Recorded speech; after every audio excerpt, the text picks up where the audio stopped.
there, everyone. It is Friday night. You know what that means, right? The Skeptical Help Bar is open again. Woo! Yeah, you know. And it's a special one. Not only do we have a guest this week, because that's awesome, but Donna was visiting Philly and brought me back my tea, my special tea. So I got special tea. I'm so happy. I am so happy. Oh, man. All right, we got Audra in the house. Bob's here, John, Tracy, Diane. People are filing in. I love it. I love it. We got a guest tonight, like I said, and we're going to get to her in just a moment. I'm going to go over the rules as soon as I find them here. There they are. So, rule number 1, as always, you are welcome to ask questions. That's what this show is all about. Learning and asking questions and questioning things and people and places and claims and all kinds of skeptical shit. Love it. Love it. Rule number 2 is that I don't know everything. I know. I mean, it's a shock because I surprise myself sometimes, but really, I don't know everything. And that goes to the guests, too. Sometimes the guests don't know everything because just there's so much shit to learn. We just don't know it all yet. I plan on doing it by the time I die, though. Rule number 3 is that we follow the Patrick Swayze rule, and that's be nice. So you are welcome to be in the chat room and discuss and debate and even disagree with other people. Just keep it professional. That's all. Be nice. Don't be a dick. If you are, Donna, who is off to the side, she's back this week. She will kick your ass out of the chat room forever. Yeah, because we don't know how to get you back. Yeah, the last time, the one and only time we tried to get someone, well, we did get them back, but it took forever. Yeah, it took a couple days to get them back. But anyway, so let's see. Rule number 4 is that if you have a question, please do us a favor, put a Q in front of it. And that way it helps Donna out when she's saving the questions for the second hour. And it really does help because especially when you guys get talking and it just flies by. Rule number 3, or 3, wow, I can't even count. Rule number 5 is my favorite rule, and that's drink up. Now, feel free to drink whatever you want. It could be a, soda, tea, whatever, alcoholic. Doesn't have to be anything. Well, actually, it does have to be something. This is a bar, so you got to drink something, all right? With that, I'm going to switch gears, put it on my special guest banner here, and bring on Erin. There she is. Hello. Hi. How are you? I'm good. How are you? I'm doing so good. I get so pumped up. I could be like 10, 15, 20 minutes before the show. I'm like, all right. I'm thinking about everything that could go wrong because that's what I do. And like going crazy. And then as soon as I sit down and the music starts playing, I'm like, yeah, we're into this. Let's have some fun. Let's learn. Let's talk. So you are our special guest tonight, Erin Louis. And so tell us your origin story. Who are you? Who's Erin? Tell us. Okay. Who am I? Isn't that everybody's question? Let's get to the core really deep of Erin. I don't know if you want all that. Oh. Actually, I kind of became involved in the whole skeptic kind of free thought community by accident, or maybe it was sort of a mama bear type thing. I had kind of given up religion and all sorts of other types of magical thinking, and it kind of gone on that path. And of course, I'm sorry. What were you? What religion was I? I was Yeah. raised a Catholic. Oh, sorry. I usually just I know, I figured with the Irish and the red hair, people just assume, right? The biggest question is always Protestant or whatever the other one is. But I kind of describe it as like a soft Catholic because I grew up in Orange County, like late 80s. My dad's a small business owner. And so our Catholicism sort of revolved around like alcohol and tax evasion. We we went to church when like old aunties came to town. funerals, weddings, Right. sometimes sort of the same thing. Um, that was pretty much it. You know what I'm saying? You said happy birthday to Jesus on his birthday, because that got you presents. And that was pretty much it. So I was never really like super indoctrinated. There wasn't any kind of hellfire when I asked my my mom about hell, who was raised very, very strict Catholic. So like nuns and stuff were a thing for her. She told me only really bad people go to hell. Like there was no like threatening. There was nothing. My religion was really sort of just on the outside. Okay. So it was pretty easy to let go, because once you really kind of start thinking about it, Santa Claus falls away, you realize that unicorns really aren't out there and all that kind of stuff. It's pretty easy to drop like the whole Christianity thing. At least it was for me, because once you like really start thinking about like the blood and the eating of the body and the flesh, it's like, okay, I think I'm gonna go ahead and we can let that go. So I was a higher power believer for a while. I really, really loved all types of mysteries. Actually, Unsolved Mysteries was like my favorite show. Ripley's Believe It or Not, all that kind of stuff. I really loved all that kind of thing. So even though I wasn't really religious, I still had a lot of like supernatural interest, and I definitely believed in that kind of stuff. I think when I was a teenager, I spent about 6 months as a pagan witch, until I realized like the spells weren't working, and I was like, okay, this might not be a thing. But I definitely believed in something, right? That's always the question. Or the universe. The universe is my favorite. I believe in the universe because I'm living in it. But I usually go with the Force. I'm a Star Wars fan, so if I'm going to believe in anything, it's the Force. And I mean, my wife can attest. Every time I watch Star Wars, I'm like trying to get the remote, like, and once in a while she's nice and she picks it up and hands it to me, and I'm like, yes, it worked. Yeah. See, I watched Star Wars as a little kid because I like had to, like the one time through, and then that was it. So I'm the odd man out. Stopping by now. Yeah. No, I know. I know. It's like being the only person in California that doesn't like avocado. It's the same thing. Get it? I think Bob's seen them all. Cool. Isn't it Bob? Yeah, we've ragged on Bob for a couple times. And the only reason I've seen them is because I live with Kenny. Yeah, I think I fell asleep when the new sets came out, or I went to the movies and was just like, what is that? The weird, what's the duck-looking monster thing? Like, whose idea was that? Oh, yeah, I'm with you on that. That was a bad. That's Jar Jar. Yeah. Oh, yeah. That's an embarrassment to everyone. Oh, good. Everyone. Well, I was already lost, but that like really kind of sealed the deal. Okay, continue on, please. So I was into all things. I loved ghost stories and all that kind of stuff, and I had actually used to ghost hunt for about 15 years with my best friend, and then some stuff had happened.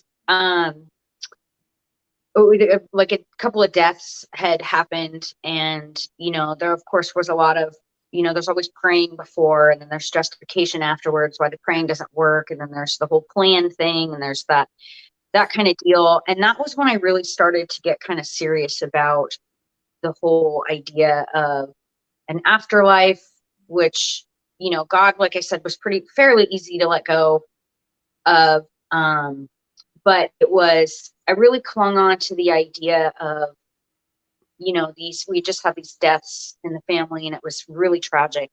And so I wanted to know if everybody's like, oh, they're up in heaven, they're doing this, I needed to know if that was actually a thing.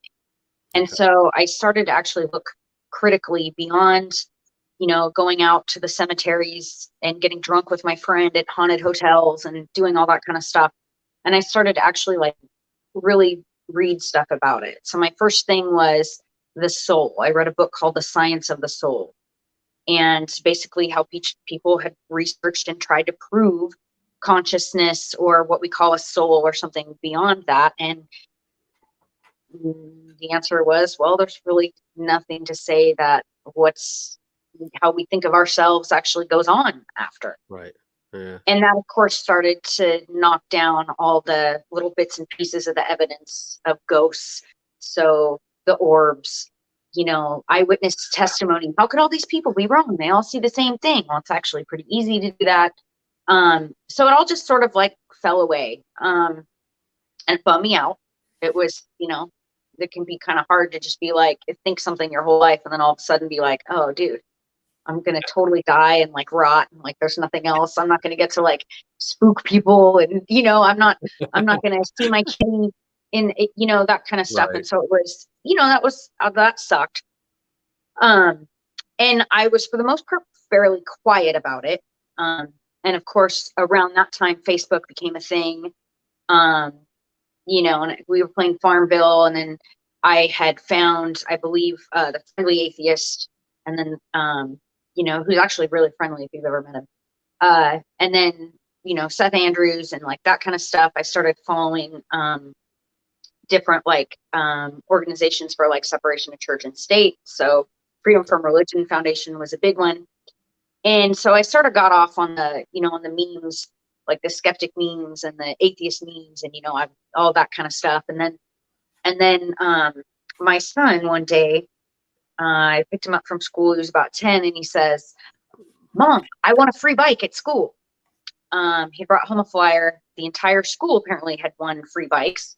They just had to go to this little event where they put the bikes together and hand out the bikes. And I'm looking at the flyer and I'm going, it's not really saying like, who is this? What is this event? Why is the whole school like, it's really vague. And I look at the name Destiny, that's the organization.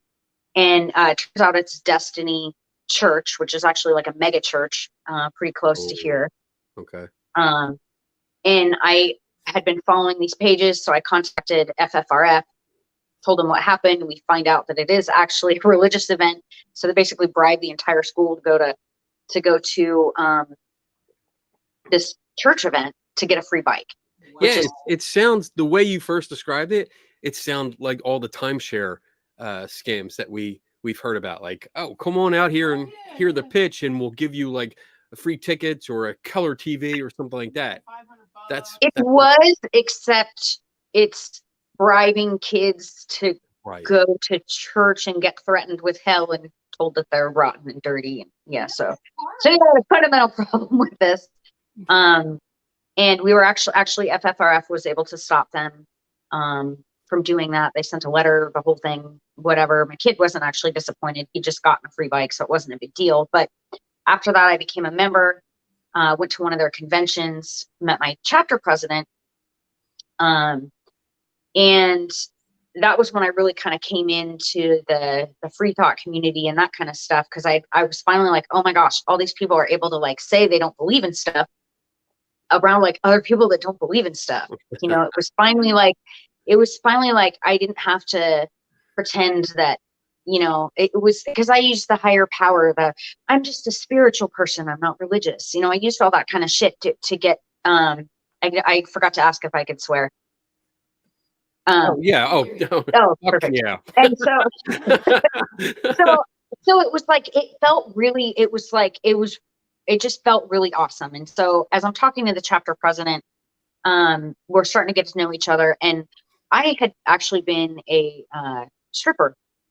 Actually, I was a stripper at the time. I danced for about 20 years and I had written a book. I had self-published my memoirs in 2015. And so when I was talking to Judy Saint, the chapter president of FFRF, or my local chapter, she says, you really have a lot in common, because obviously as a stripper, it wasn't something I came out all the time and like told people. And when I did, there was certainly some stigmas and some stereotypes to deal with. And there was a lot in common with that and coming out as a non-believer. And so she says, hey, how long is it going to take you to write a book? And I'm like, well, the other one took about a year, but depending on what we're talking about, it's about 6 months. So that was when I really started to dig into, especially skepticism, when it came to The Skeptic's Guide to the Universe. It's when I found Skeptical Inquirer. It's when I found you. It's when I found other contributors and writers in that capacity. And when I really, really, like before, I had learned enough to kind of debunk everything that I had thought and deconstruct, I guess maybe it's a better word. But then I really dug in. And so when my book Expose Yourself came out, it was really it's sort of my journey into this. So I guess it is my origin story. That's sort of my journey from believer all the way through. And I use analogies and anecdotes from my job because frankly, it makes it funny, because if you can't laugh about showing your butthole off to the general public, I'm not really sure what you can laugh about. So the whole thing is, first time that phrase has been uttered on this show. I think that's great. oh, good. I like to be people's first. So that's how I ended up getting on social media. Because once you write a book, you got to promote the stupid thing, and then you have to like know people that you like. That's, people need to know you exist. I was happy getting my attention as a performer, not necessarily on social media, because I can go south super fast. But that's what I did, and so that is how I ended up here now. Okay, that's a good story. That's so everyone. So going back to the story about the bike and your kid, like this church was promising every kid a bicycle if they showed up to church at their church. It was the awarding ceremony that had a message of hope, is how they described it. Because before FFRF got involved, they asked me to confirm that it was a religious event. And so I messaged the church through Facebook, and that's what they told me. And then, of course, when I went and talked to the principal about the flyer, and I said, hey, this isn't really cool. My family's not religious. It's not really, this isn't, it sucks to like walk in there and feel like a Karen and be like, you are violating the Constitution. But essentially that's what I did. And the first thing she said was, oh, you must be a member of the church. And I said, absolutely not. I said, this is really not cool. I said, how do you know that every single kid here is a Christian, number one? And I said, are you sure that every kid, like, this is going to be okay for every kid here, the entire elementary school, to go? And then I said, this is silly. And she says, well, you know what? You should be happy that all these kids are getting a free bike, And I said, my son actually was in a school that was in a separate district. It wasn't his home school because he was in a special class. And so it was actually in kind of an affluent area. And the principal told me that it was a Title I school. And I just got done looking for houses. And I was like, the median price of a house here is like $500,000. And you're telling me that these are underprivileged children. I'm like, my own kid just got a brand new bike. Like, why aren't they, there are plenty of places and other schools that really do serve mostly underprivileged kids. And this is not one of them. Yeah. And so after that, I actually started to get a little irritated with her. And I had already been familiar with the Satanic Temple. And I said, if you promote this event, you have to promote all of them, all religions. Right. So this is how you get the Satanic Temple, or the Satanic Temple coming in and handing out literature to children, because you can't do one without the other. And frankly, they have a far better message. But the point was that it wasn't. It just wasn't okay. It wasn't fair, and ended up in a little bit of bullying, because of course my kid is the one that stopped everybody from getting a free bike. And then my son is also outed as a non-Christian. So it became a problem twofold. And not really, it's so, once the mama bear is awoken, it really just doesn't go back to sleep. But I mean, you're right. That is textbook bribing kids, saying, hey, we want you to come here. We'll give you a bike. All you have to do is come to church. But they didn't even really explain it that way Like it was very vague. No, they didn't even identify themselves as a church. Right. Yeah, and that's Right. what's really wrong. And that's deceptive. So it's Yeah. bribing. It's deceptive bribing, which is so shitty. Yeah. So shitty. I would have done the same thing. And I probably would have stirred it up with the church too. I would have showed up at the church and caused some trouble. You know what's actually really scary about this particular church too is that they were the ones that were handing out COVID exemptions to anybody that showed up. They're one of those churches, but they're huge. In fact, just recently, a few months ago, I read an article in our local paper here that they're actually talking about how they're planning on getting involved in politics and government and how laws should be made according to the Bible and all this kind of stuff. And so it's like, it's only gotten worse, but they are like a behemoth of a church. That's illegal. Just found out that if churches do any kind of thing, you can report them to the IRS and they will have to start paying taxes. Hey, I think churches should all pay taxes. I mean, especially the big ones, because they make so much damn money. So much. All right. Oh, now I'm getting angry. I'm feeling it. I'm feeling my skin burn because like shit like that. I hate that. I hate that kind of stuff. All right. Let's switch gears here a little bit. So you mentioned FFRF a couple times. Can you explain what that is to people that might not know? I know what it is, but some of the people viewing might not know what it is. They are the Freedom from Religion Foundation. And so they're an organization that helps to preserve the separation of church and state. The co-presidents are Annie Laurie Gaylor and Dan Barker. He was a former pastor and just a lovely man. Actually, they're both awesome people. But that's basically what they do. It's a team of lawyers and attorneys that go around and find these separation of church and state violations and basically work to prevent them, fix them, and keep religion out of government. So okay, good. I've had to. I think I was interviewed. I was on one of their podcasts and talked about ghost hunting and just debunking stuff and mysteries and stuff. Real nice people. I really enjoyed it. I think oh my gosh, what the well-known skeptic? I'm drawing a blank. Rob Palmer. Yeah. Okay. He's a friend of mine, and we've done a bunch of stuff together, and he got me involved with them. So real good organization. I like it. I like it a lot. All right. So ghost hunting. You were a ghost hunter for a while. So I was actually. So, I mean, not like, I didn't get like any equipment or do anything like that. I think we had disposable cameras at the time. But after I moved out of Orange County, once my brothers and sisters were all out of the house, my mom and I moved up to a little town in the foothills of Northern California. And so it's right in the middle of gold country. It's right where gold was first discovered.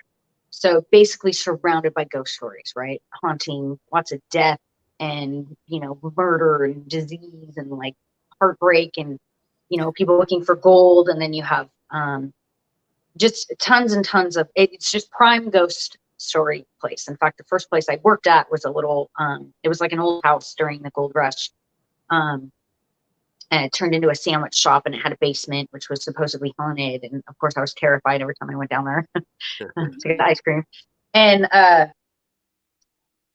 as I got older, and actually after I started dancing, I met my best friend, and she and I had a taste for the macabre, and we loved to go to cemeteries. We loved to go and, find ghost stories and haunted places. And of course, it usually involved alcohol, staying over and, that kind of thing. And so like staying at haunted hotels and stuff like that and scaring ourselves silly. I don't think we ever slept. So it was more like visiting those types of places. Cemeteries in particular were kind of our jam.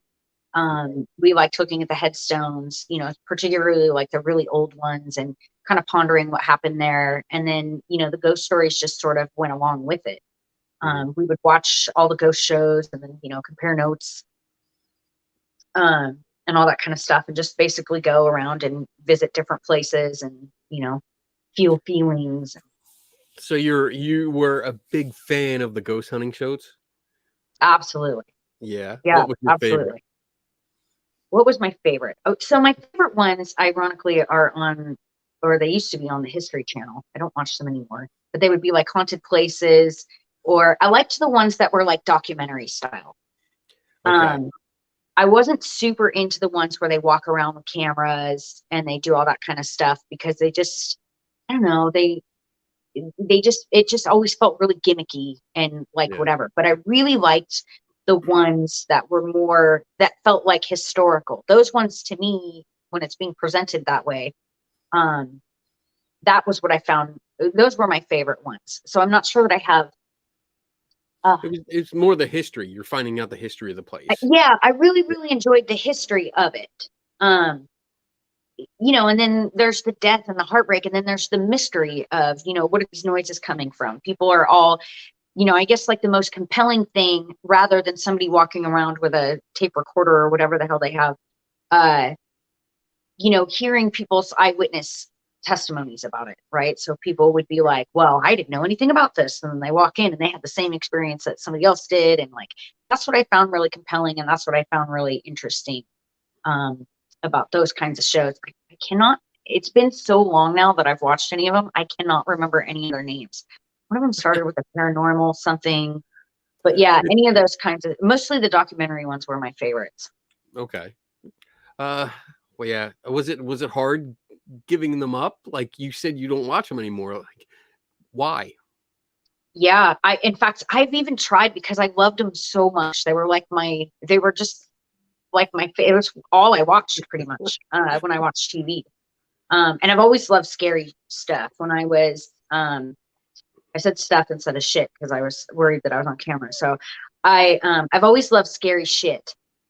Um, like I found Stephen King in the 7th grade, and literally just scared me shitless. Like I was like shaking, and it was like, I really think Stephen King as of like my first crush, Lois Duncan and all that kind of stuff. So I had primed myself for like scary, you know, I love the feeling of being scared. Okay. And oh, I forgot the question. What was the question? Oh crap! I forgot the question too. Oh, good. No, I don't feel so bad. Well, I mean, we were talking about ghost hunting shows and giving them up, and Oh yeah, so yeah. I tried. You know, after I kind of went through that whole thing, and you know, figured out that they weren't real, and like came through all that stuff, I did like, I was bummed. It was like, I don't want to say like withdrawals, but it did kind of feel like that. It was like I lost this whole big piece of what I really, really dug. And I tried watching them, but it was like, you know, halfway through the show, like my eyeballs are hurting because I'm rolling them so much. I'm like, well, now I know what this means. I know what that means. And like nothing, like, this all feels like so much bullshit that I can't take it. And then I would get mad because I'm like, why are you presenting this as truth?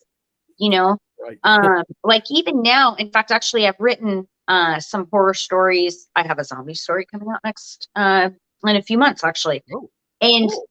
you know, when it comes to fiction, totally still love all that stuff. I can totally handle a ghost story, but when you're telling me that it's true, Right. and I know that you're lying to my face, Yeah. it's not fun anymore. You Right. know? Right. So yeah, no, it bummed me out, and I really didn't want to lose that. But I mean, once you know how the sausage is made, it's sort of over. I get it.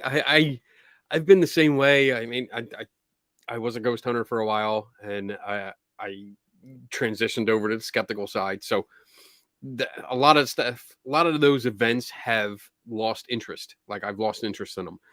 I still do them though. I have a new perspective though. I do the Scooby Doo thing. Like that is my thing. And I don't know if you can see it. I do have Scooby Doo around here, like various places around my office. But Like, I love solving the mystery, obviously, because that's what I do for a living now, which is the most awesome job in the world.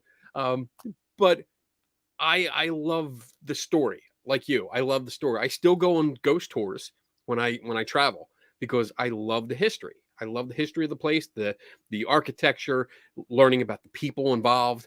You never know what someone's going to say that'll pique your interest for something Right. else. I mean, all it takes is one tour guide to say, "Oh, and we have a photograph of the ghost," and I'm like, "There we go. That's my end. Time to get to work, bitches."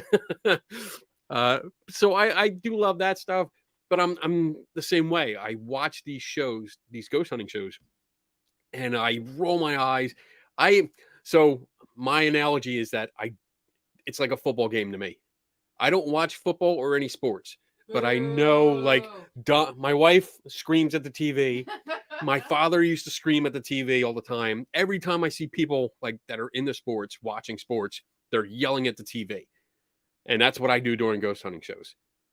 Like, I'll watch them and I'll be like, no, that's not how you fucking do it. That's not science. Stop using that word. So that's me the whole time. And it just, oh my God, it pisses me off. And ironically, like, I'm friends with several people, especially like Jason Hawes. He of Ghost Hunters. He's a good friend of mine.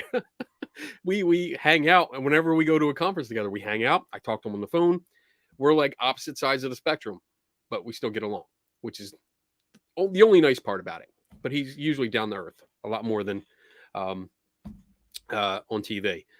And then Daniel Klaus in there, yeah, he runs a haunted house not too far from here, like an allegedly real haunted house. We have different opinions on it, but we still get along. We still talk, we still chat, and he's a great guy. He's a really nice guy. He's been nothing but nice to me, so I appreciate that kind of stuff. But yeah, in general, I can't stand the ghost hunting shows. All right, I'll get off my soapbox. Oh no, I'm actually sitting in a room that somebody died in, and that was apparently haunted. Oh, you got Kenny all choked up. Sorry, that caught me off guard. So wait, tell me more. Well, I bought my house in 2015, and it was built in 1961. Has all the original hardware. This was originally, it only had it still had 3 bedrooms, but they only 1 bathroom. They ended up adding another bathroom. So, but when it was built, this was apparently the master bedroom, which is silly because it's like really tiny. It's my office now.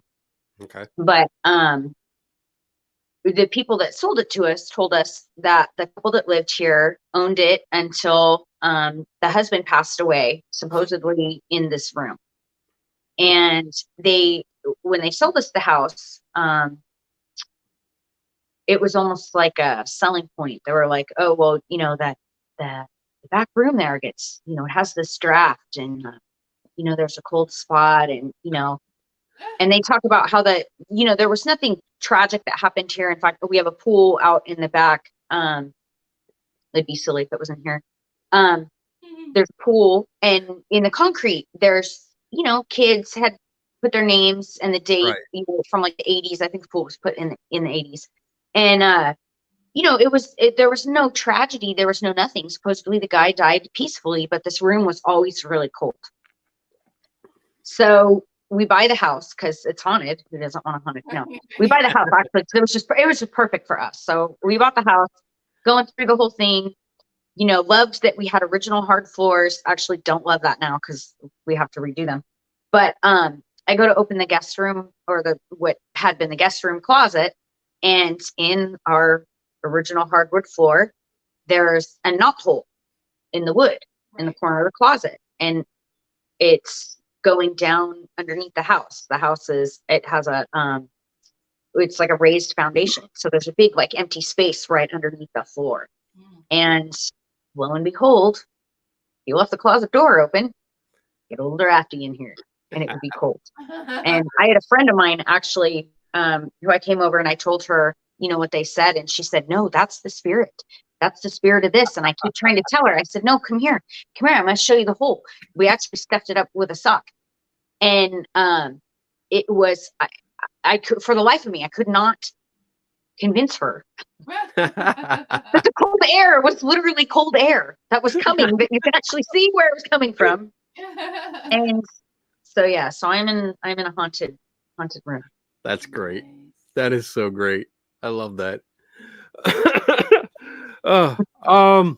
We're actually not friends anymore. So here's a quick question from John Kennedy. So do you have a Ouija board in there? Maybe that's why they haven't contacted you. I don't have a Ouija board in here. I have, what do I have? I have a water bottle from the actual Satanic Temple. I have, what do I have? I have tarot cards. Okay. I have tarot cards. I don't know if that works. Did tarot cards go to the dead or not? They only they predict your future and past and present, but they don't communicate. I have plenty here. So when you visit New York, when you come on this side, and once you become like a big star and a writer with also our organization, then you'll come visit and you can play with the Ouija boards because I got them all over the place. I've never been to New York. I know Boston last year was the first time that that was like my first time to the East Coast ever. So my first time seeing the Atlantic Ocean. Oh, cool. So, very cool. You guys are weird out there on the right coast. Oh, right back at you. Good. What's weird? Sushi was weird. Sushi was weird. Sushi? Wow. Yeah, it was odd. That's not even like a week. That's not an East Coast thing. No. Sushi's sushi though. It was, I don't know. What we had was like, I don't know. I didn't get any of it. It took us a minute to figure out what to get. And then I'm trying to think of what else was. Oh, the fact that everything is so old out there. Yeah. Like, because I grew up in gold country, you know, that stuff's all from like the 1800s, you know, and you're like, wow, it's so old. And then you go out there and they're like, no, this is from like the 1600s. This is from like the 1700s. You're like, whoa, that is way old. We got old shit out here. Definitely. And you know what's, yeah. It's just different. Yeah, there's definitely that, and yeah, food, everything else that's weird over there. Well, and the ocean itself, I mean, the East Coast and the West Coast, totally different. Like, just the coast. Like, the beaches on the East Coast are totally different from the West Coast. Yeah. The East Coast is more mountain and beach, where we don't have mountains near the beach. Yeah, we don't have mountains near the beach. Well, at least not that we're used to. But we go along like Jersey Shore and New York. All the way down. Yeah, going down the coast. I used to drive down to North Carolina and no mountains near the coast. So yeah, that was different seeing that. That was the one thing I liked about the West Coast. Yeah. Because like you could, if you like the mountains and the ocean, you had the best of both worlds right there. Yeah. So sorry, we got it's all right. No, that's fine. That's fine. So I wanted to talk about you're an author. You are an author. You have 1, 2, 3, 4, 5 books. Is that right? I do. Okay. You do. And tell us about them. Tell us a little bit about them. Because I mean, you should promote the shit out of yourself while you have the opportunity. Yeah. So tell us about. It's so much better when other people do it for me. Oh, okay. No, I'm just kidding. I'm not kidding. But I wrote my memoirs. Like I said, I started writing them, I think in like 2012. And I started writing. I'd always really wanted to be a writer. I always wanted to write fiction. Definitely like horror fiction was kind of my thing. But because I had been a stripper for as long as I had gotten really tired of, answering stupid questions. Asking like what? if because I don't want to ask a stupid question. So what should I not ask? So a lot of people make assumptions about stuff they see on the movies. Dr. Phil is like the worst person on the face of the planet when it comes to that kind of stuff. You know, what kind of drugs are you addicted to? You know, were you beaten when you were a kid? Does your boyfriend smoke a lot of pot and is a wannabe rock star? You know, like all this, definitely constantly explaining that I'm not a hooker. I still do that. Wow. Really. So a lot of that kind of stuff, you know, really just the sad, like drug addicted kind of story, that stereotype that's always out there. The stigma that you're lazy or, you know, whatever. And, so I thought, you know what, to hell with this. I'm tired of reading this kind of stuff. I'm tired of seeing this on TV shows. I'm just going to start writing my story. And that's what I did. And so I start from when I was a kid and I talk about why I started, how I started. You know, it's not all flowers and sausages. It certainly sucks sometimes. Dancing can be hard. And so I write about all that, what it was like to be married, have a relationship and a kid, while doing all that kind of stuff. And so that was really why I started writing, but I self-published it and just sort of threw it up on Amazon. And I was like, sweet, I did it. Scratched that off my bucket list. You know, I wrote something. And then I ended up writing my second book, which is Think You Want to Be a Stripper, in 2018. That was actually right before I got involved with the Freedom from Religion Foundation, because I was getting ready to retire for actually like the fourth time. I think I've retired officially 5 or 6 times. It was like a series of essays along the same lines, but basically explaining different things. So I write about prostitutes in the strip club, which is, I have no fundamental issue with prostitution. I just don't want to compete with it in that particular setting.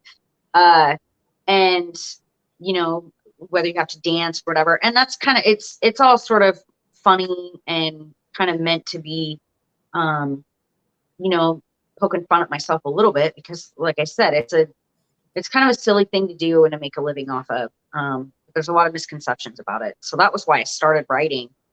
And then when I became involved in all this kind of stuff and was sort of said, hey, you know, you can actually be a voice on how to talk about stereotypes and stigmas and deal with that kind of thing. That was when I just sort of really started writing. I contributed to the Freedom from Religion Foundation's newsletter. That was really how I first started writing. And actually, because they published it, is why I went to that convention. I was like, oh my gosh, they like me. Here we go. So what, let me ask you, like, I got 2 questions. One, probably the quicker one. You mentioned stereotypes and how, like, you really didn't like all the stereotypes because they came from movies and TV. And to be honest, like, that's probably where most of the ideas that I had gotten. But I did know I had a friend growing up and she was dancing for a while. So I knew the stereotypes didn't fit her and her story. So what's the biggest stereotype what's the one that really pisses you off the most? That people that enter sex work, any kind of sex work, I fought it for a long time that strippers are technically sex workers, but they are. That they don't do it by choice, that nobody actually chooses to do that. That it is they're either coerced into it, they're forced into it, kidnapped, taken off the street and put into it. That it isn't something that women choose to do or can choose to do, and that it is always harmful, that it is 100% a bad, like a net bad. And that's really my biggest issue. And part of that comes from one of the other reasons I wanted to write is because somebody I worked with, a girl that was a few years older than me, was really heavy into drugs, did a lot of things she didn't feel good about, partying along those lines. And when she retired, she ended up becoming a born-again evangelical Christian who had an outreach group, right? An anti-trafficking outreach group that would go around to the strip clubs and hand their little bags out and things like that. And she, of course, blamed everything her whole life on the industry And then of course that was God's plan for her to, do GHB and give blowjobs behind the club. Something like my first with that guy. Wow. So, Okay. but and that just really pissed me off because it was really a cop out, because you know what I'm saying, everybody makes bad decisions, but she really blamed the entire industry and then basically turned it into a whole apology tour for her, where she's going around and trying to save people. But the biggest thing is that she was conflating sex trafficking, so women that are actually trafficked into sex work, which is prostitution, massage parlors, even porn, things like that, with stripping, which is totally different. not yet. It's not this. And she knows that. She knew it wasn't it. So she's lying. She's fundraising off it. She's proselytizing off it. She's bugging us when she could actually go and be helping people that are trafficked. Not to mention the people that are trafficked for labor. If that was her thing and that's what she really wanted. So it was really like disingenuous. And she's like, actually, I wouldn't say she was profiting off it, because technically it was a church and a nonprofit or whatever, a charity. But so maybe not technically profiting off it, but she was absolutely using that conflation to fundraise and to get money. And so she's perpetuating all this stuff that I know that she knows is false. Right. And that really just pissed me off. Because it was wrong. It's one thing to go out and do good. It's another thing to lie, to try to do that. And the people that she was targeting and saying, actually they didn't know who I was at the time. And one of their representatives had come into the club and was sitting in the corner. And so I actually wrote an article about this called Jesus is My Pimp. Because her approach was very much like the pimps and the actual real traffickers that will come into the club and try to lure women out of there. It's the same thing. First thing she says to me is, don't you want somebody to love you? Don't you want to be respected? And I was like, what a fucking shitty thing to say to somebody. Like, why would you walk up to a total stranger and assume that nobody loves and respects them? I was like, come on, dude, you're fucking failing. So it was that was like part of that was really, I would say, my biggest pet peeve is the conflation, the fact that this isn't a one-off thing. Anti-porn, evangelical groups, anti-sex work, they conflate trafficking with voluntary consensual sex work. And what that does is that perpetuates the stigmas, this fact that it is stigmatized the way that it is, allows bad actors to come in and take advantage of vulnerable people. So the whole thing is all bad. So I really wanted to kind of help just put a different narrative out there. Right. Right. Oh, that's good. That's good. Yeah. So sorry. Go ahead. Sorry. Second question. You said that was the short one. I'm so sorry. Oh no. Hey, the more you talk, the better the show. Because I mean, everybody's they hear me all the time, so it's always good to hear somebody else and good information too. So the second question was basically a follow up to that. Is like, how did you get into dancing? Like, what were your reasons? Well, I make a terrible employee. That's honest. I've always had a little bit of an issue with authority. I kind of struggled in school because of that. Not because I struggled in school. I was always like learning and like taking tests and doing all that thing was always just really easy. But I was the kid that like aced the test and threw away the homework and like never did it. So I would get like F's on my homework, my classwork and stuff, because I just never did it. So when I had the opportunity as I can't remember if I was a sophomore or junior, to actually I could go to the continuation school and graduate earlier. I could earn credits faster and get out earlier with a diploma. And so I did that. So it was right after I turned 16 that I graduated high school. I had a car. I wanted to be out on my own. I was in that tiny little like ghost hunting town up in Northern California. And so I was ready to be out. And I jumped right into college, which was a huge mistake. Community college. I went, I think, for like 2 months. First, I worked at McDonald's. I worked at a phone service place. It was like on the other end, 800 numbers. So I would be taking like orders off the TV and stuff, right? Okay. I sold like fat pills, which was really just a scam. In fact, I even told one girl that who was bawling, will this work for me? And I'm like, it's not going to work for you. It's like several $100s. Like, it's not going to work for anybody because it doesn't work because it's fucking bullshit. I'm like, she's crying on the phone. I'm supposed to sell her shit, you know? Yeah. And I had always been kind of a sexual person. I'd always really kind of enjoyed that aspect of me. I'd felt really ugly growing up. So as I got older and became a teenager and actually started to like, you know, find interest in that thing, I became a little more confident, but I'd always felt kind of ugly and homely. I got teased a lot. I got bullied a lot when I was a kid. And so I hated my job, found an ad to be a topless waitress at a strip club. And I went in there. Turns out I'm a terrible waitress. But everybody was. That's pretty much how they recruited. Was you'd start as a waitress. They gave me about a week and a half, and then I got the ultimatum. As a waitress, you're an employee and you get tips.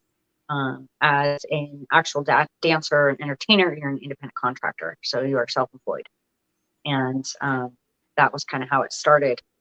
The thing about being self-employed was that I no longer really had to answer to anybody, and that was the end of it. And that was sort of like, okay, so I go to work, people throw money at me, tell me I'm pretty, and I don't really have a boss. Yeah. It sounds good. Yeah, right. Wish I could do that.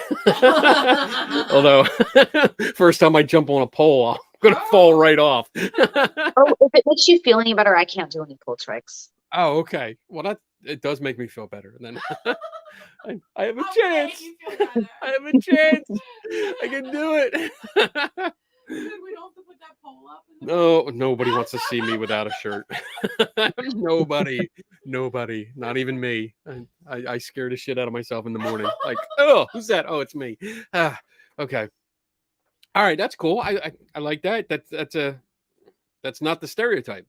That's awesome. I love that. And the idea of being, because you don't think about it. Like, I guess to be honest, like, I did have that idea, that stereotype idea, like, oh, you girls went in and because I only went to the girl clubs, but they went in and they worked for somebody and they got paid shit, and you know, like, they did it because they had to, and all these stereotypes. And it's good to hear again. Like, I had a friend that I went to high school with and grew up with, and she went through and it paid for college. And she's successful. I mean, I don't want to give too much information because that's her business, but like, she very successful. And it's nice to hear these stereotypes and how wrong I was about what I thought. I don't know where I'm going with this, but I need several girls that have PhDs. One has she's a major, or what is she's English lit. Freaking PhD. She got that. Sociology professor, tons of nurses. One is I think she wants to teach history. She hasn't graduated yet, but I know she's still in school. But just a lot of people that put themselves through school that way. I will caveat and say that there were times, especially when things got really lean or things got harder, or sometimes it just sucked. And there were times where you did kind of feel like you had to do it. It's sort of like getting up and going to a regular job. Okay. You don't feel like it. You're burnt out. You're tired of it. You don't want to do it, but you're going and doing it. But honestly, I've felt that way with every regular job I've ever had. Is, some days you just don't want to do it. And sometimes it's hard. It is not always fun. You can definitely deal with some assholes. But it isn't, it's more about choice than it is anything else. Okay. You can choose to leave. Good. So you have a couple other books, right? The one I ordered one. I'm still waiting for it. It has not arrived yet. But I love the title, Expose Yourself. That is. Oh, there it is. Look at that. Nice. cover. Chapter 15 is the one on ghost hunting. Yeah. That was the one I wrote after I kind of became involved in the skeptic, atheist, free thought community. And then this is the shorter one. Think You Want to Be a Stripper, right before I supposedly retired. This was my very first one, Memoirs of a Stripper. Okay. And it was originally self-published in 2015, but it was actually picked up by a small press called Weasel Press and republished in February of last year. So it was updated and revised, got that new snazzy cover, which actually kind of sucks because I can't buy any ads on Facebook or Twitter using that cover. Oh. And yeah, it's funny. They always come back and say, you can't sell sex services. And I'm like, I'm not. Why? Wait, the bait of my existence is explaining to people that I'm not trying to sell them sex. And then I published a short book of erotic stories, just kind of for shits and giggles, sort of, called Dirty Thoughts and Awkward Boners. Because it's also, I don't know, it's erotica, but it's funny erotica, if that's a thing. Okay. There's a 3-part erotic horror story in there, which also has funny elements in it. Because, like I said, I don't know. I suppose that's how I make it through life, just laughing at things. You got it. And then the book that just came out is called Stripper Noir, and it is my first fiction crime novel that I wrote with an author friend of mine named Armin Rosamilia, who's actually also on the right coast. Have yet to meet him face to face, which is going to be fun. I can't wait. And so we wrote a detective crime story based out of Las Vegas, about a serial killer and all that stuff. Cool. And you also write for a website called Only Sky. Can you tell us about that? I do. So they are they started last year. Only Sky is basically a secular media site. So they offer a lot of like news and commentary, opinion, satire based, coming from a secular perspective. Okay. So I write a lot about, I guess some of my deconstructing. I write about some critical thinking stuff, and I write about sexuality and that type of stuff for Only Sky. So Very cool. I'm kind of all over the place, sort of whatever strikes me. Well, that's good. I mean, I like the variety, and it's, yeah, that's actually how I became aware of you. Because it's a funny story. Melanie Trecek-King, who has been on this show before, she sent me a link because she knew like I love Scooby Doo. So she sent me a link and she's like, "Hey, look, I found this article and it talks about Scooby Doo," and I was like, "Oh, cool," And that's all she said. And I opened it up, I read it, and it's your article and talking about how you grew up watching Scooby Doo, and then you were looking for something like that today, and you couldn't find it, and then you stumbled upon Melanie's article, and which appeared in Skeptical Inquirer, by the way, free plug. So I'm reading it, and I'm like, oh, and I wrote back to Melanie going, "Oh, that's pretty cool. You used my love of Scooby Doo to get me to read an article about you." And she's like, "What? What do you mean?" She didn't even realize she was in the article. So it was a funny story. And then I had the opportunity to meet you at SHBCon, which was really nice. You walked up, and as soon as you introduced yourself, I'm like, "Oh, I know who you are. That's awesome." I always love meeting people that other writers and authors, because it's so much fun, and we get those connections, and I can pick your brain, and it's just so much fun. So I'm very happy that I got a chance to meet you and hang out for a little bit and talk. But with that, I'm going to say we're going to take our break. We're going to take our pee break because we're at the hour mark, and everyone probably needs to go. So this is the time. I'm going to tell everyone watching, this is the time to put your questions in. Put a Q in front of it just in case, but put your questions in, and we are going to come back after the break and then it's viewer question time. So that means we're going to read off the questions, and they're all going to be towards you, Erin. So I don't know what they're going to ask. Sometimes it's all over the place. So I have no idea what they're going to ask. But with that, let me set it up, and we will be back we got 3 minutes. So we'll be back in 3 minutes and 9 seconds from now.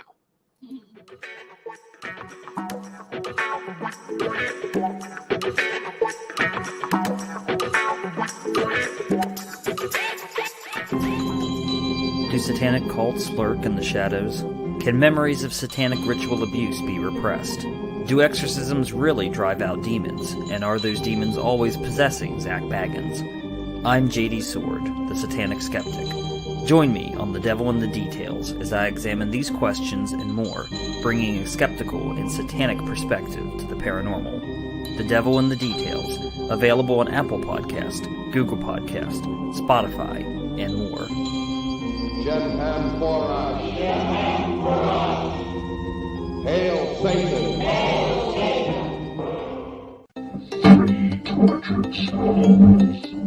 Are you tortured by what you see and hear about the paranormal field? Join us as we critically examine and question paranormal claims, science, ghosts, demons, cryptids, UFOs, ghost hunting technology, and much more are all on the table for discussion. 3 Tortured Souls is a video podcast that streams live on Saturdays at 8 p.m. Eastern and 5 Pacific. 3 Tortured Souls.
And we are back.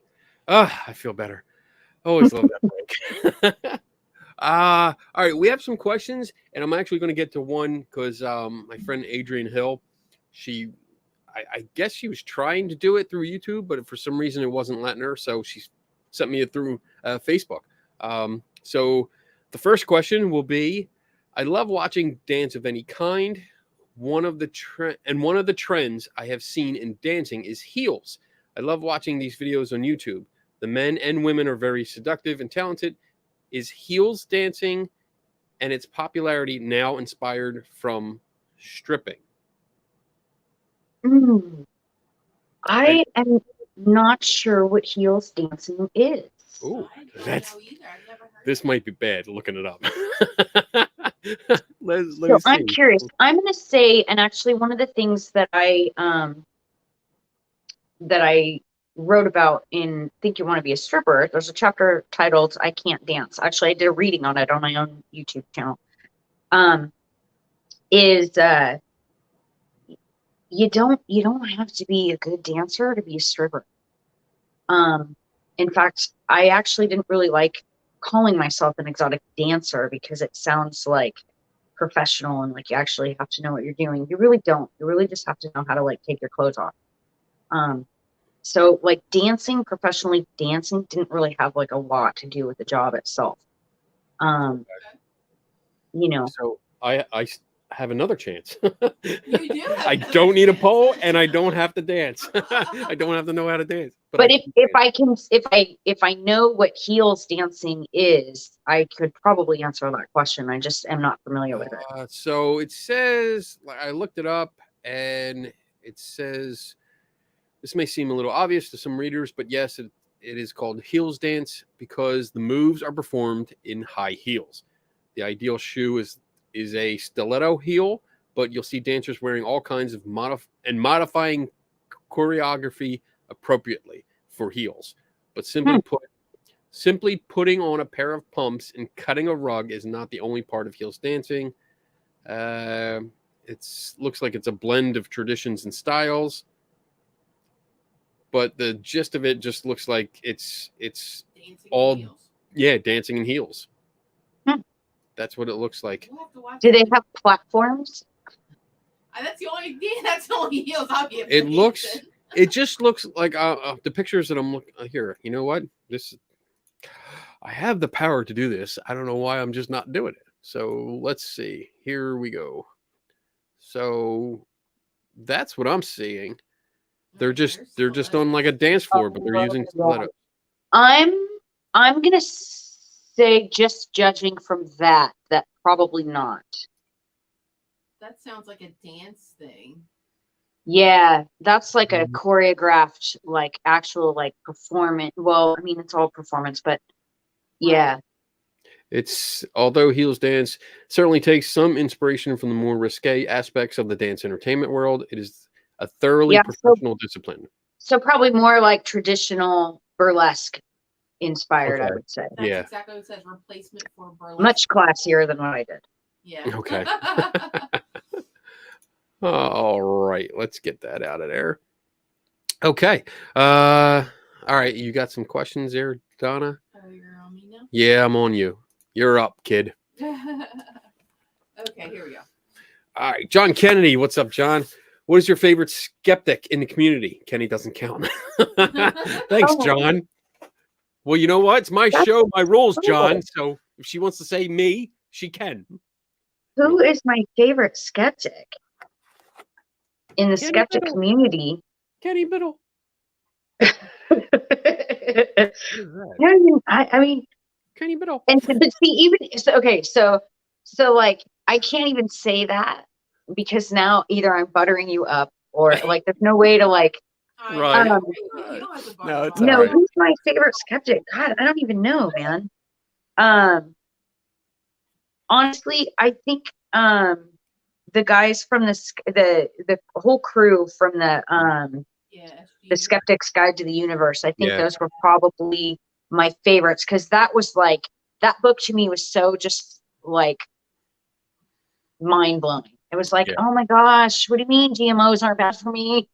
You know, it was yeah, I really liked I gotta say probably they were my favorites. Good. And Good. who's Yeah.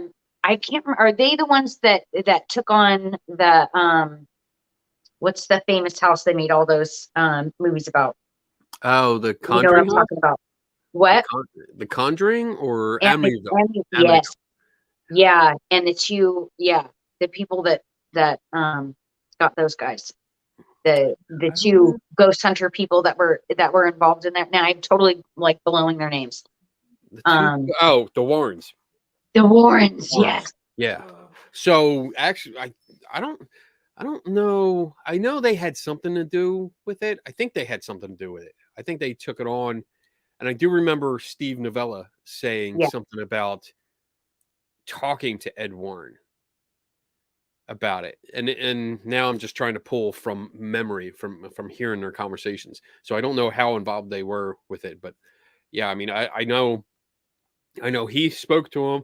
I know back in the day, Joe Nickel, who is my predecessor here, he took on Ed on a talk show. I know that was a Clash of the Titans there. That was fun. You know, But yeah. one of my favorites too, actually, that I met, that I I'd seen her articles and kind of seen her around, but actually saw her talk, is Susan Gerbic. Mm. That was a big one for me. She was pretty big for me too, because of the psychic thing, the whole grief Yeah. vampire thing. And I think she's got a book coming out, which it's on my list. Yeah, she's working Yeah. on it now, Yeah. which is it's bad because I keep getting shit for not working on my book. Oh. But yeah, she's working on it now, and I can't wait. Susan is great. We've known her for years, and we took part. We actually took part in one of her stings because she planned one out here, and it happened to be local to us. So we went undercover. We didn't get to expose the guy, but we did get to go to the show and figure out what he was doing. And we got our picture with him. And he had no idea who we were, which was, it's fun for us. But and his autograph. Yeah, we got his autograph, which is great. I was like, yeah, I'm such a big fan. Yeah, give me your autograph. He's like, oh, that's great. Yeah, you're not psychic, bitch. Man. So, all right. I think that's it. So, next question, please. Awesome. Dun, dun. Audra, what's up, Audra? Was that a public school or a charter school? We were talking about with bikes. So I guess your school, was that a public school? Oh yeah. Yeah. Oh yeah. Absolutely, a regular public elementary school. Yeah. So they shouldn't have been doing that, man. They should not have been doing that. No, and it was like 800 bikes. Wow. That's. I gotta ask. Were they decent bikes or like crappy bikes? I don't even know, but like when my son brought home God, he must have been like 10. When he brought home the flyer, he was excited about winning a bike, but he was more excited that he won something, or like the whole school won something. Because I literally had just bought him a bike like a few months ago for Christmas, with the bow on it and all that shit. Right. And so the first thing I said when he told me about it was, this is probably for, kids that don't have bikes, or underprivileged kids or something like that. And I said, if this whole thing is for real, because I was skeptical, when he gets in the car and he's telling me that his whole school won a free bike, I was like, listen, I said, if you indeed did win a free bike, I said, we're probably going to donate it. And he says, no, that's fine. But, he was excited that he won something. Right. So I don't know if they were good bikes or not. Okay. Here's a follow-up from Audra. Did you remove your son from the school that was going to allow the religious indoctrination of children for free bikes, or was the principal removed? Neither. The letter to the district worked, and they stopped promoting the event. So they did they remedied the situation, and to my knowledge have not promoted anything else since. Okay. That's good. I'm curious. I wrote down the name of the church because I want to look them Destiny. up. Yeah, I want to see what they're doing, if they're doing anything lately. And just think most common stripper name ever. That's so true. That's true. Yeah, that's good. That's good. All right. Next question, please. Adrian Hill. Wow. Are your books on Audible? My 4 books are on Audible. Yes. 4. So even the smut book. The what? The smut book is on. It comes with a PDF. Okay. Oh yeah. Okay. That's good. And I did put I put a link in the chat room for both your webpage and for your Only Sky profile.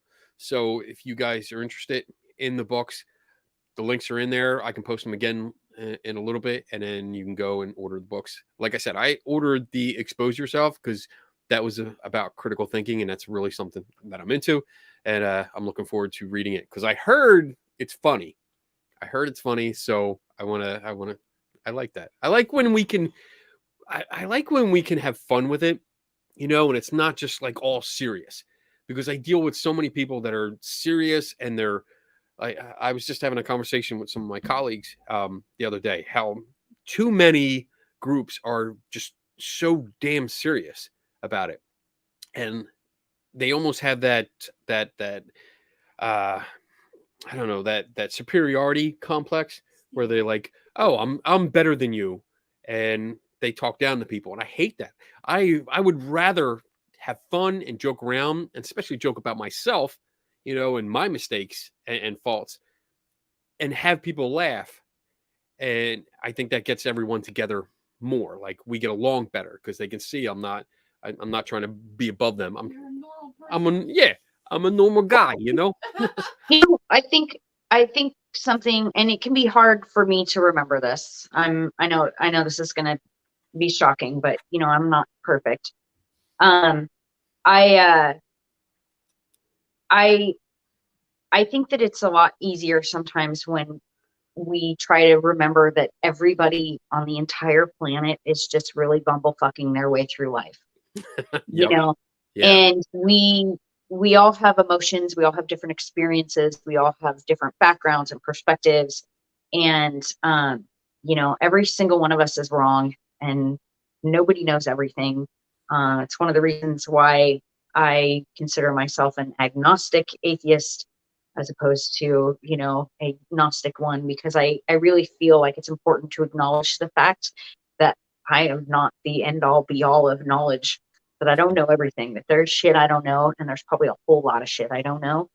And so I think that, especially through humor, not only does it help us find common ground, it brings kind of a levity to whatever the heavy shit we're talking about, and some shit just gets heavy all the time.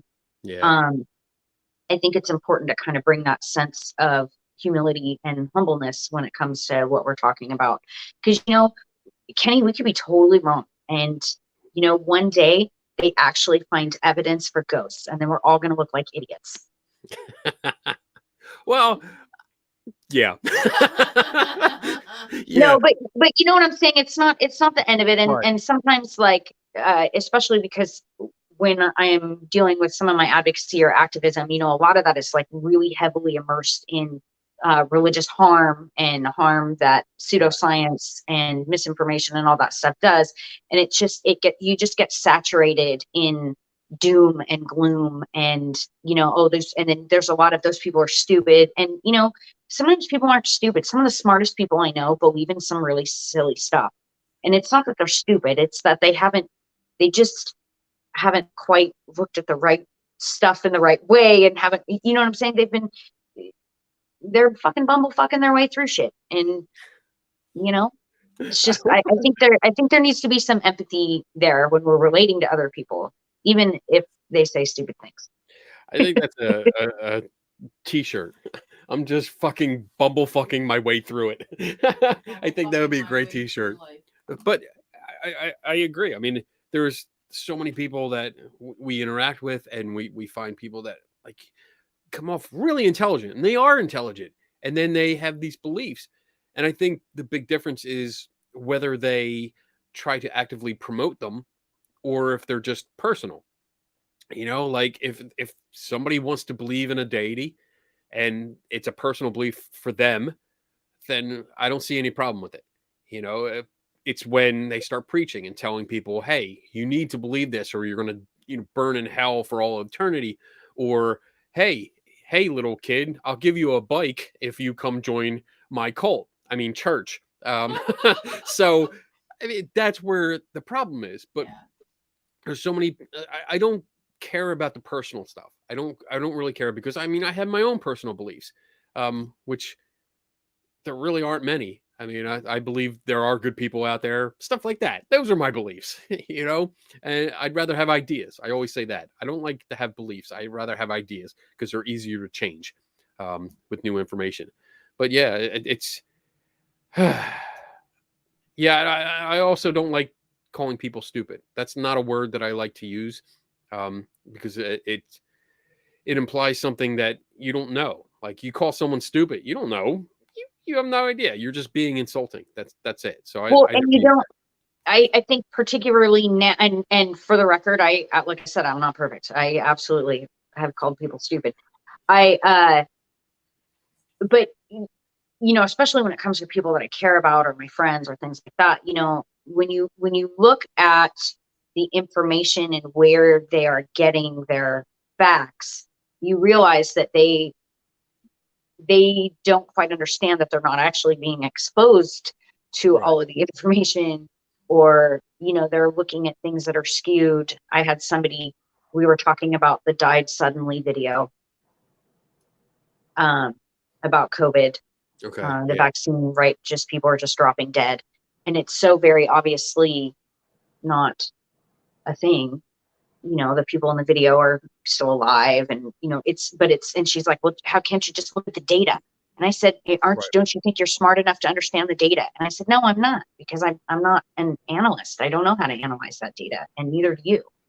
But they're presenting it in a way that is leading you towards a conclusion, and you haven't actually looked at what the rest of it is. So she's a very, very, very intelligent person, but she's looking at facts and ideas that are skewed, she's not getting the whole thing. Right. And that's something we come across a lot. People get information, and in this day and age, we are used to getting information at the click of a button 24/7. And because of that, I think the media has adapted to it. Well, it's always had that idea of get it out there first. I need to get it out there first, no matter what it is, get it out there. And in this 24/7, every freaking second of the day kind of thing, people are pumping information out, whether it's right or wrong. And then you have some people that the viewers or the listeners, they'll take whatever is out there and they start repeating it. And that's I think it's called the anchor effect, where it's the first piece of information that they get, and that's what they base everything else off of. So they get some information, it could be false, but they base everything on that because that's the first piece of information they got, and they accept it. Well, and I think that the way that social media and the internet and everything has evolved, it's really evolved to capitalize and profitize confirmation bias. Right. So once you Google one thing, once you search something, you're going to see more of that, because whatever site you're on is saying, hey, you like this, I'm going to show you more stuff I think you might like, so that you'll stay on here longer. And so in that respect, like, I can't remember was it Lee McIntyre's book? Ooh, he was a good guy too. He was good. Yeah. I got to talk to him. He was bitching. Once you, like, if you Google the earth is flat and you watch a couple of flat earth videos, well, the chances of you getting shown a not flat earth video are getting smaller and smaller every time you watch that. Right. So, like, it's particularly when it comes to the COVID shit or politics or whatever it is, whatever's nice and divisive and hot button and makes people scream at each other, you know, all of that stuff. Once you take a little bite of that, they just keep shoving it down your throat, and then you don't necessarily have a chance to see that. And then it ends up, I think, sometimes like boiling a frog, where you start with one tiny piece of something and it turns into something that it was not, and all of a sudden, you know, you're tongue in Alex Jones' butthole. You know, like it starts little, and then it just keeps going. So, and I don't think you have to be stupid to fall into that trap. And I don't think that I don't think that's an intelligence issue. I think it's actually a media ethics issue, more than anything else. I think we've profitized misinformation. People have gotten rich off of lying to people. Yeah. And we've seen it, the decline of things like the History Channel. I mean, that's a prime example. You know, that started out giving you history, and then like it was facts. Sold out. Yeah, they sold out. Now we got ancient alien bullshit. Or the learning channel. I think they should be allowed to call it the learning channel. Yeah, like the learning bullshit channel, the reality TV show. What the fuck? Yeah, that sucks. Those used to be some of my. I do think the Science Channel still has some like shreds of integrity. There's some stuff on the Science Channel that I like. But there's some stuff where it's like the unexplained or whatever, where if you watch to the last 30 seconds of the show, it explains that the entire rest of the show was crap. But if you cut out at the last minute, you're not getting the crap part. you're only getting all this stuff about how it looks like it was real and they found evidence for all the stuff. And then in the end, you have the one dude saying, oh, yeah, no. It's this, and this. It's a bunch of crap. Right. It's like, what the fuck? Like, that's not helping anybody. No, somehow they've made misinformation and that kind of stuff very lucrative. Yeah. It sucks. It really does, because you put that shit out and it's like people eat it up, and it makes our job so much harder, because and that's the way it's described. Our job is a constant uphill battle, like hauling a boulder behind us with a heavy chain, because it's always, there's so much information and it keeps coming out, and to try to address all the issues is impossible. There's just not enough of us. But all right, I'll get off my soapbox again. Again, I know. I really need a soapbox back here so I can actually just like stand on it and be like, all right. I need one. I need to bring my little bell over. Ding, Ding. up. Oh, that'd be Ding, good. up. That'd be good. I mean, it'll piss me off. But I know. it'll really piss me off. I'm like, oh, fuck your bell. I'm talking. It's my goddamn show. All right, Bob's got a question. You have written books, but are you reading anything right now? If so, what are you reading? I am reading The Cabin at the End of the World by Paul Tremblay. I think that's how you spell it. It's actually in my bedroom, which isn't haunted. Bummer. It's got a bunch of cats. And yeah, I'm trying to think what I have. I have the Damnation Game by Clive Barker next on my list. I got it for Christmas. And then I'm reading, I usually listen to a nonfiction audiobook, and then I usually read a print fiction book. So the next audiobook I have queued up is something called Quack Quack. I can't remember where I saw it, but it's a book on the history of medical pseudoscience. Quack medicine. Yeah. Yeah. Oh, nice. I like that. I got to get into audiobooks. I just haven't done it. I'm so old school. I mean, I don't know if you've noticed, but I like books. I'm in the, this is my reading chair, but like I have bookshelves. I'm trying to sound smarter. No, you know what? I like audiobooks during cardio at the gym, and especially during COVID when gym was closed and I was trying to work out at home and all that kind of stuff. I would take really long walks and listen to audiobooks. I cannot sit still and listen to an audiobook. So if I'm doing cardio at the gym, that's like the best place to listen to that for me. So that's yeah.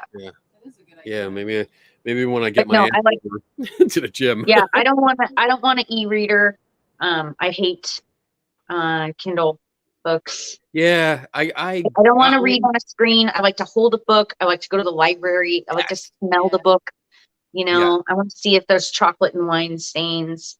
My son and I like to go to thrift stores and antique stores. We find a lot of books that way. I find some weird old ass books there. That's awesome. So I can totally relate. I mean, that's how I get most of my books. And I mean, the reason I love real books is because I write in them. I highlight, I write notes in them. I know. Tim Binga is our librarian here, and he yells at me for doing that. And apparently I am not allowed to donate my collection to CFI when I die, because I've written in most of my books. No, I dog ear, although I got some really cool metal bookmarks now. So I like my bookmarks, but I've dog eared a few books. I have some of my favorite books look like they've been run over. They're bad. I drop them in the bathtub.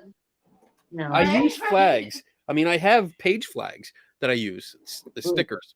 So I try to do that, but I also, I mean, I don't write in all of them. It's mostly the ones that really piss me off, which is usually that would be from here over, because they're all like ghost hunting books and stuff. And I write like, are you fucking kidding me? Right. Which is funny because I actually have Zach Baggins' Ghost Hunting for Dummies book. It's out on display out in the lobby, and it's open to a page because I wrote an article on it because it was ghost written by another guy who recycled a previous book of his and then stole plagiarized work from 40 other authors, over 40 authors. Wow. Yeah. So Well, I'm mad too now. the what? I said I'm mad too now. Oh yeah. I mean, so, and one of the authors was Joe Nickel here. And it was about photography. And the story, when I tell people, it's like I read the first line of the chapter and I knew exactly what I was reading.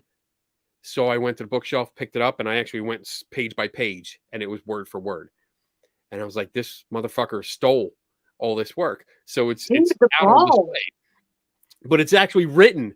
Like I wrote notes, and it's like fucking thief. You know what? I think that's the only way I would actually. I want to read your books after you've gotten, because I think that's the only way that I would enjoy those kinds of books. It'd be like to read your commentary on it. It would be like Mystery Theater.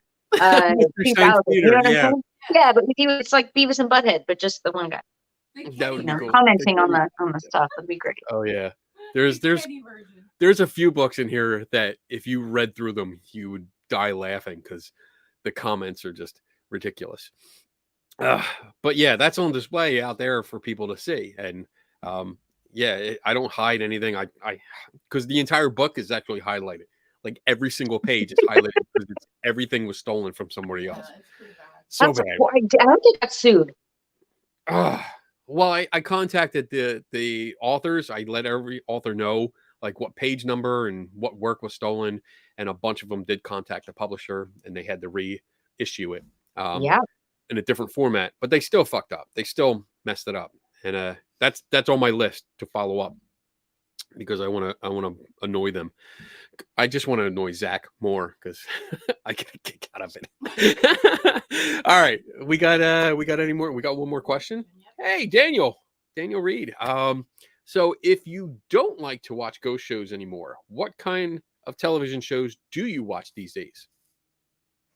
I watch a lot of true crime stuff. I really like that. I still like a lot of history. Actually, one of my favorite shows, I think it is on Science Channel, is Mysteries of the Abandoned. For some reason, even though I'm done with ghosts, there's something still really fascinating to me about old, like abandoned buildings and things like that. They just, I don't know what it is. The history of it is what I really enjoy. But yeah, I like, mostly history. I like a lot of documentaries, true crime lately. I think I was watching I Am a Killer. That's the one we're watching on Netflix right now. I love going through. It's something that I mention sometimes when I do workshops is that like television like that.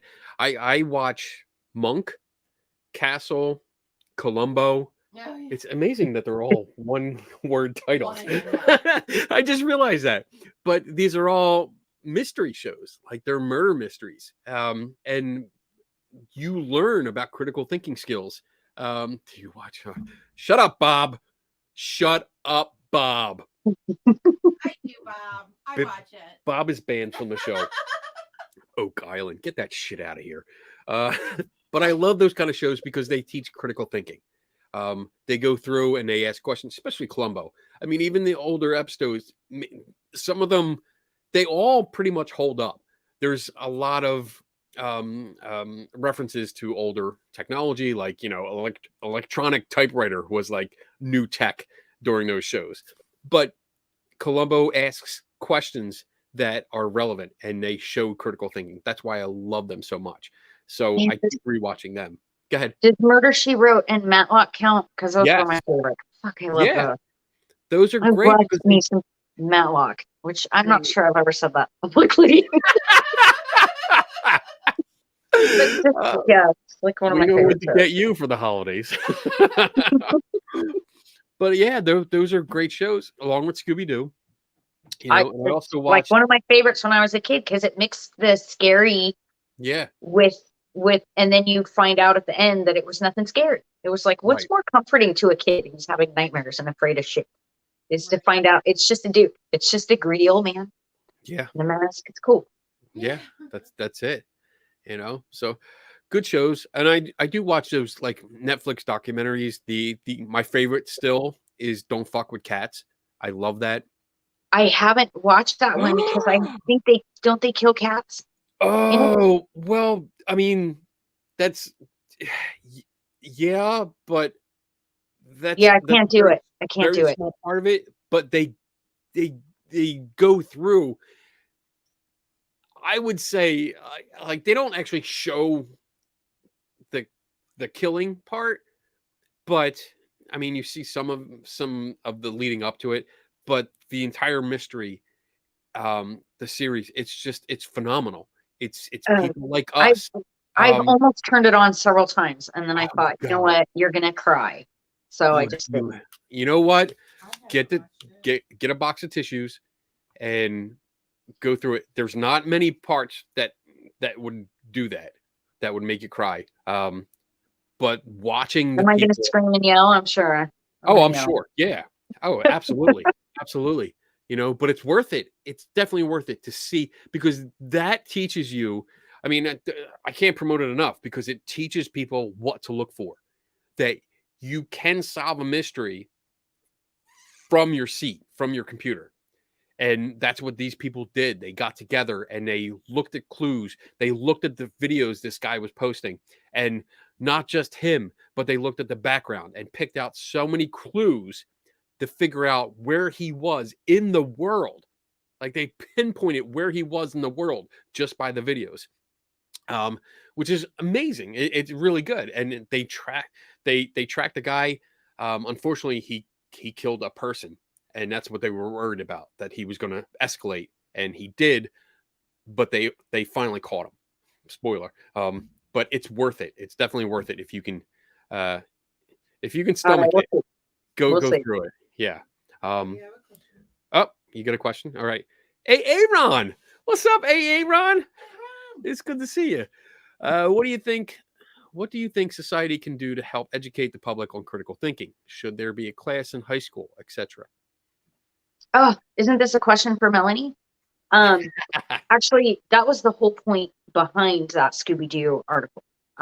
Was my looking for a counterpart to Scooby Doo, because when I was a kid, you know, you're watching that show and it does lead you through the steps of critical thinking. They kind of Right. pick through each thing that happened and they show how, and they kind of, they reveal everything at the end, and it leads you on that path to help you kind of, get past your first impression of something, Right. and, look farther and that kind of stuff. And yeah, I think that it was Melanie's article that actually inspired that article, because she was talking about how she teaches critical thinking to her kids, and even her presentation at SHICon really highlighted that, how she does that. Right. Although she's in college, so that's a little different. Yeah, I think they need to be starting teaching the scientific method, the way, how we determine facts, how we start. Sometimes, scientists or whatever start with one idea. They get they test it, they work backwards, they try to prove themselves wrong. Right. When new evidence comes to light, they change their opinion. They, retest. They're constantly reevaluating their beliefs, their thoughts, their facts, their conclusions. You're constantly going back and making sure that that is an accurate reflection, given the evidence and the understanding that we have now. So yeah, I think teaching critical thinking along with media literacy, understanding where your news is coming from, where your sources are coming from, being able to identify not on your own bias, but the bias that could be coming from the information that you're being presented. I think all of that stuff should be taught from Jump Street. I mean, like from the second they come out of the womb, given the kind of stuff that we have going on right now, because, it's really scary. It's really, really, really scary. Yeah. Some of the stuff that people are being led to believe, and without those critical thinking skills, I think it can go south, and you end up with real extreme situations. People getting into cults or getting into places like following Q, whatever the fuck that is. QAnon, That yeah. has led to people killing people. Right. So, and I think starting out with basic critical thinking skills is really, really important. And that was one of the reasons why Melanie was like my superhero, when I read her article, and I was like, oh my God, Scooby Doo is not really a thing so much anymore, but there are people out there, there are teachers out there that are not just teaching for the test. That was the big thing that got me, was that she said, I'm not teaching for the test. I'm teaching how to get the facts in the first place, Right. how to get there, how to find it out. And that was the biggest thing for me. Yeah. I totally agree. I mean, I think we should start critical thinking classes in grade school, as young as we can, because it just, like you said, it would save us a lot of time. It would save us a lot of time and help to eradicate not all, but a big chunk of this misinformation that's out there and the boom of misinformation. Because if we had these skills, if we had this understanding, and like you mentioned, understanding a good source versus a bad source, if we knew that going in, it would be better for everyone, because we would not pay attention to the tabloids. We would not pay attention to Fox News. We would not pay attention to a lot of the bullshit that's out there and say, oh, you know what? I looked at it. I know this isn't good. I'm not even going to bother with it. You know, Well, and that goes to the pseudoscience and like the health and fitness stuff. Nick Tiller was one of the presentations too, presenters there too, who I had a chance to talk to at length also. And, you know, being able to identify a scam, you know, any kind of scam, would, I think that should start early, you know? Yeah. Yeah. I mean, there's so many, I don't know about you, but every day I'm getting 2-3 emails that are scams. And just the emails. And I look at them, and I've grown accustomed to them so much. Like right away, I see it. I'm like, nope, that's a scam. There's so many little things that you pick out that not everyone would pick out, but I'm gotten so used to them. I'm like, all right, dear recipient, nope. Dear customer, nope. Dear, and this is the great one. Dear, I am Kenny Biddle. I'm like, no, jackass. That's not going to work. Okay. I mean, I don't know how many people have offered me millions of dollars from like Nigeria and all that stuff, but yeah, see, those are my favorite ones. I found you, and I know that you're a kind and compassionate person, and you can help me out with this. And I'm a dignitary of something, and I always like throw in a bunch of words, and it's like those words don't even go together. Like, come on. It's like you're not even trying. Yeah. So, I mean, what advice would you have? So, I know you wrote a book. The Expose Yourself was more towards the critical thinking topics. So, what advice would you give people on, I guess, what to look for, how to go about their daily lives? What would be your advice to people about critical thinking? Oh, honestly, I guess what I've said is just, I think it's really important to constantly reevaluate your opinions and your beliefs or your ideas about things, and to keep an open mind. But obviously not so open that your brains fall out. Sorry. Once I said that, I couldn't think anything else. That's all right. I think honestly, like I said, we're all kind of, you know, doing the best we can with the life that we have right now. And Right. I think part of that involves a constant state of learning, you know, and critical thinking, I think, really speaks to that, where you're constantly looking for new ways to make sure that you're on as close of a path to the truth as possible. And to do that, you have to constantly be reevaluating and kind of analyzing stuff about, you know, around you. Awesome. Yeah, I agree. Cool. All right. So we're getting towards the end of the show. No more questions. Good. Everyone, I think, is having a great time. I love it. So if people want to get in touch with you more, I did put your websites out in the chat room. I'm going to do it again, but for anyone else, how can people get in touch with you and learn more about you? My website, erinlouis.com, is probably the hub. It's got everything on there. My books, you can get signed copies of books that way too, but it's got links to the, print, digital, and Audible books too. And then also I have a blog page where I post different interviews and things like that. There is a contact button at the bottom of the page, so you can contact me directly. Please don't abuse that. Make me take it away. I've had to do that once. And How do people just email you like constantly, or how did they? No, it wasn't that. It was just one or two unwanted contacts. Oh, okay. All right. So, and then I'm on Twitter, reluctantly, Facebook, Instagram. I was bullied into starting a TikTok account, actually by somebody I met at SHBCon. Oh, Shush. No, it was Abhijit Chanda out of India. Super cool guy, Indian guy, obviously.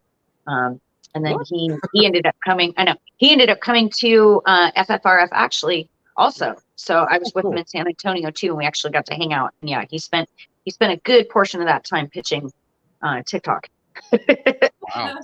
Wow. But yeah, that's pretty much it.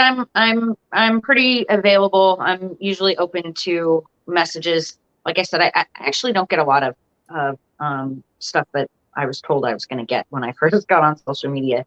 Most people are really cool. So all of my messages and private messages are open at this point. So very cool. Very cool. All right. You got any questions? No, you good? I thought it was a great show. Good. I thought it was great too. All right. So hang out. Don't go anywhere. I'm not going to put you in the background. I'm going to let you hang out for a couple minutes. I'm just going to go over some of the announcements that I have, and then we'll close out the show, and then we'll chat a little bit afterwards that nobody else can watch because it's a private chat. All right. So with that, I'm going to say that if you're interested, anyone, of course, we have the Skeptical Help Bar every Friday night, and next week I think we're going to do an open mic night. So it's just going to be me and Donna, and we're going to just do questions and just bullshit for 2 hours or so, unless nobody asks questions, and then we're not going to do anything except drink on the show, which will be fun anyway. Tomorrow, this will be interesting. Tomorrow, if you're in the Buffalo area or surrounding area, at the Center for Inquiry, the Center for Inquiry Western New York group is hosting the Satanbration. So it's the temple, the Satanic Temple, I believe. Members are hosting like a celebration kind of thing. I've never been to one. I don't know what to expect. Satanbration. Yeah. So it's like a potluck kind of thing. So we're gonna come over and check it out. It's free to join, but it's, just bring a dish, and I don't know what's gonna happen. But we're gonna find out. We'll talk about it next Friday. Yeah, we'll talk about it next Friday. So on Thursday night, the 19th, I will be a speaker here at CFI, because CFI Western New York has speakers like once a month. They try to have a speaker, and I'm going to be a speaker talking about the same thing I talked about at SHBCon, which is how some believers and skeptics can work together, bridging that gap between us. So if you're in the area, again, you can come out. For members and students, I believe it's free. For non-members, it's $10 a person to get in. But it's we'll be talking. I'll do my presentation, and you'll get to see the center. You get the tour like the seminar room, which has a lot of items in the display cases that you can look at. Really cool stuff, because I filled them all with all the stuff over my years of investigating. What else we got? That I think I have another podcast coming up, but I can't tell you about that yet because that's a secret. We will be doing the Gettysburg Battlefield Bash, but I think that's in July. Is that July? Yes, July 14th to 16th. We'll be in Gettysburg, Pennsylvania, hanging out with everyone in Gettysburg, all the ghost hunters and psychics and stuff like that. And I'll probably be in the dunk tank again, because 2 years running, bitches, I've raised the most money for their charities, because I get to say whatever I want in a dunk tank, and all you do is throw balls at me. So I raise money. So with that, that's all I have. Thank you everyone for showing up tonight, hanging out. thank our guest Erin for hanging out with us and telling us about her life and her work and everything. And it's nice. It's very nice to catch up with you and actually get to sit down and talk to you, in a casual way. I like that because we didn't get too much time to talk at SHBCon. So I appreciate that tonight. With that, let me see. What am I doing here? I'm pushing buttons. I don't know what I'm doing here. All right. I know what I'm doing now. Anyway, we're out of here. Have a great weekend. And remember, never stop learning. Bye, guys. See you later.